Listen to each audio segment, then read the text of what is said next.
Big drama over a big decision by the Washington Post. Thousands of people canceled their subscriptions after the Washington Post announced it will not endorse a presidential candidate this year. The paper endorsed Democrats in every cycle since Jimmy Carter, but skipped backing Michael Dukakis in 1988.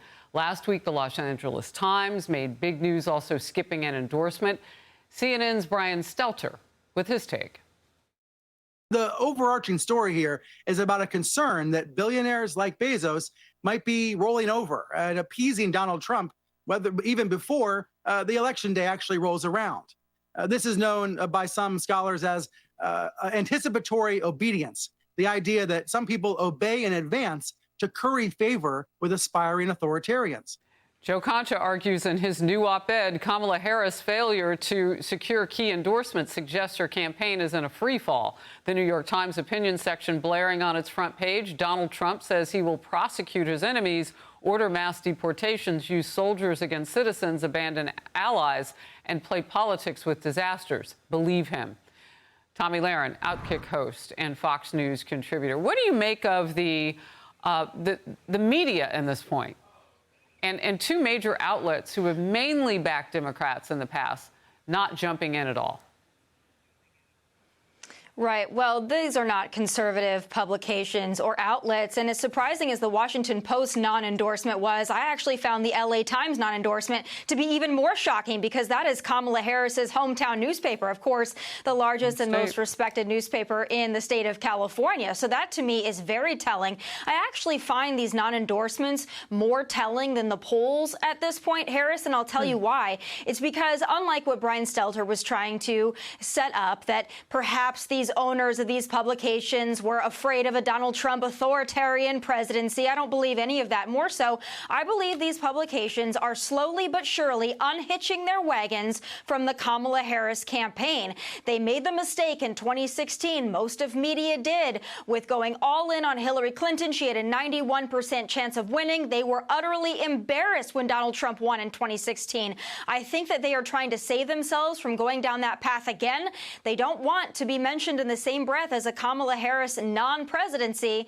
So I think that is very, very telling. And add that to the Teamsters Union failing to make an endorsement. You've got three major Democrat or left-leaning entities that are not in for Harris this close to an election. But what we know has been reported about the Teamsters, though, I think is even further indication of a problem perhaps for Kamala Harris. And that is that's a union that reportedly a lot of the members wanted to go differently than the actual union representatives. So you have a situation where the representatives would not have been able to do exactly what the people wanted, and that was to majority support Trump.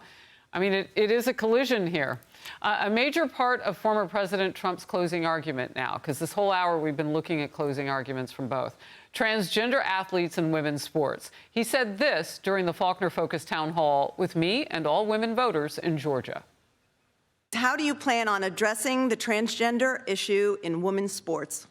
I have 9 grandchildren, 6 of them female, all playing sports, and we are very concerned for their safety, not just on the field and the courts, but in their locker rooms as well. It's such an easy question, and everybody in the room, and you know that answer, we're not going to let it happen. How do you stop it? Do you go to the sports leagues? Do you go to the Olympic councils? You just ban it. The president bans it. You just don't let it happen.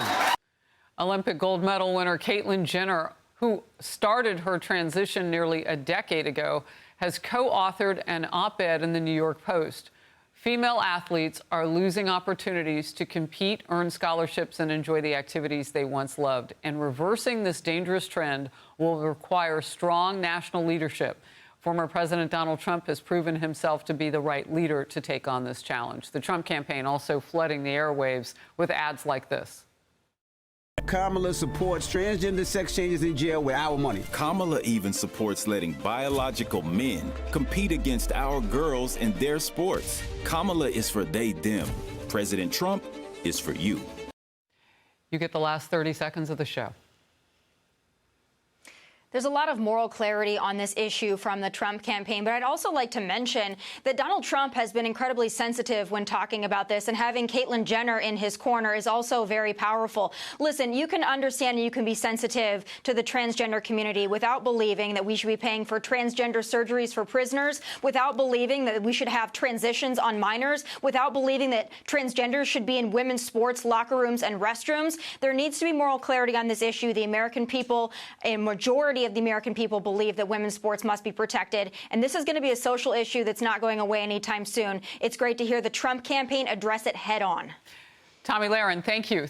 Hey everyone, I'm Emily Campagno. Catch me and my co-hosts Harris Faulkner and Kaylee McEnany on Outnumbered every weekday at 12 p.m. Eastern, or set your DVR. Also, don't forget to subscribe to the Fox News YouTube page for daily highlights.